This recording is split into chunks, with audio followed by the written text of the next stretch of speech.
Yes, and start. Sir, no governments, no party has any magic solutions to those problems, and those problems are going to be with us. The problems of reviving economic growth, the problem of massive unemployment, the problem of resource mobilization, the problem of savings, investment, etc., the problem of energy, the problem of shortage of power, electrical, hydro, and other forms of power, not the political power, as there is no shortage of political power, but there is shortage of this power, where every scheme of areas, every project of areas, almost every unit of enterprise is roadblocked because of the shortage of power and energy.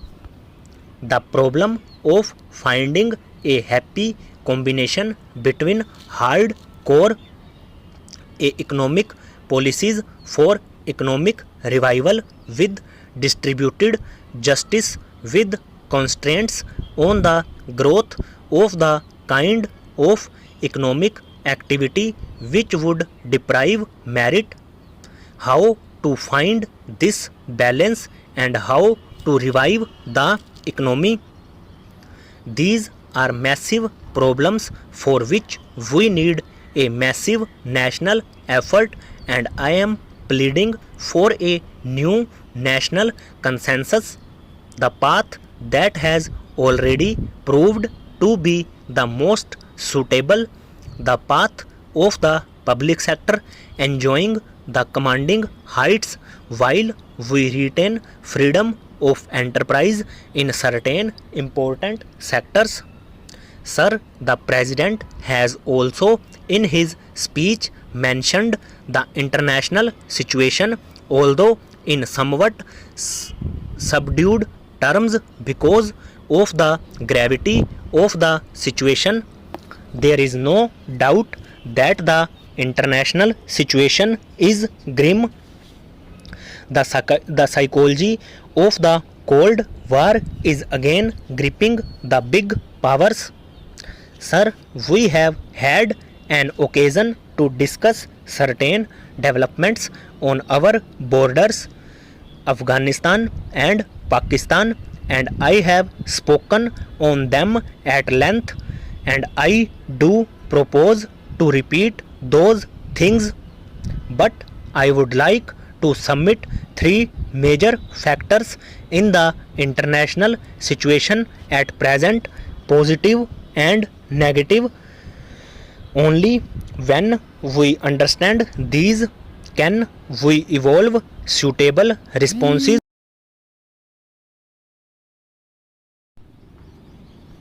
Suitable responses.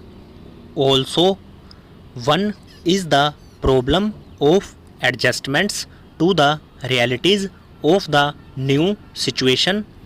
The new situation is that at one time we saw one power or one set of powers predominant, dominating the seas, dominating the pathways, and now another power, another set of powers have arisen with an equal measure of power. To find adjustment and harmony is one of the major problems. We had the philosophy or the theory of the excess of power. We had the theory of sufficiency, of superiority, and we had the theory of sufficiency of power. Here, my good friend, the agriculture minister, is here. I do not know whether he is interested in the international problems, but I hope he will convey some of our ideas to those who are directly dealing with these. I would like to mention the second problem. It is also a negative one, if I may put it in this kind of glitch, that the power of the powerful is increasing at a fantastic rate, and the power of the powerful is increasing at a fantastic rate, and that the distance between it and the other is increasing sharply.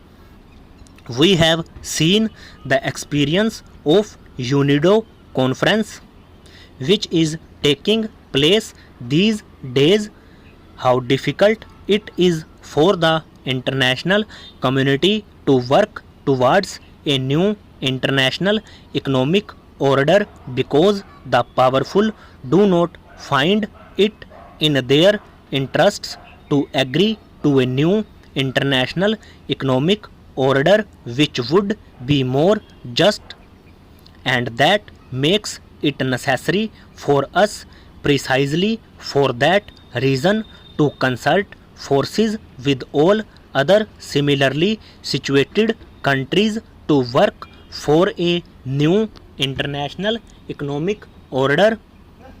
But the third factor which I will mention, and which is a positive factor, is that the power of the powerful may be increasing at a fast rate, but there are limits to the use of that power. You have enormous weapons. You can destroy the world many times over, but you cannot use those weapons. The balance of terror has given leverage to less powerful countries, those countries who may not be a large power like India and others, to come together, to work together, and to exercise more leverage. And finally, sir, I would like to say that there is an immediate problem for this country, because for the first time we are being encircled.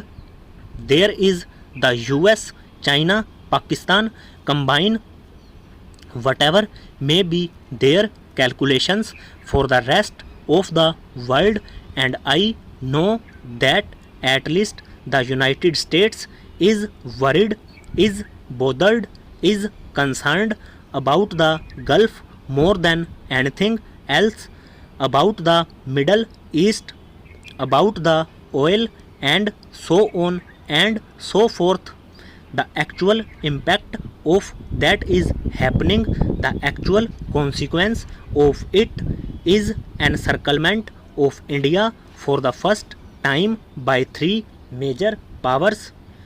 There will be bases there. Today we read in the newspapers that the minister is going to the special assistant to the US president himself, is going to Pakistan. Now this is an ominous development for which we must find suitable responses. I would suggest a multi-pronged approach. The first element of that approach must be to exercise all our influence to restrain the big powers. Over.